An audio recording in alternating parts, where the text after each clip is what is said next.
Angkat ke tengah, bermain di sana nomor 9.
Bagaimana tadi perasaannya setelah mencetak 1 gol melawan SPN Batua?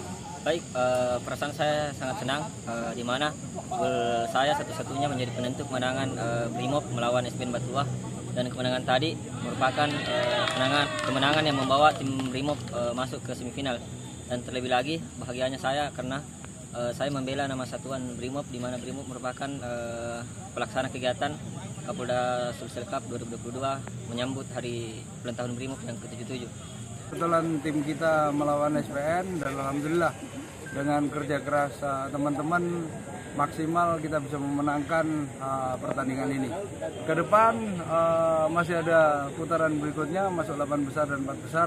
Mudah-mudahan khususnya tim Trate bisa unggul dan sampai ke depan, sampai ke juara. Yang kami pesankan sebagai panitia kepada teman-teman pemain bola, tetap junjung sportivitas, karena bagaimanapun juga musuh yang ada di dalam lapangan ini adalah sama-sama Polri juga. Kita sukseskan Kapolda Cup untuk 2022 ini dalam rangka HUT Brimob. Brigada.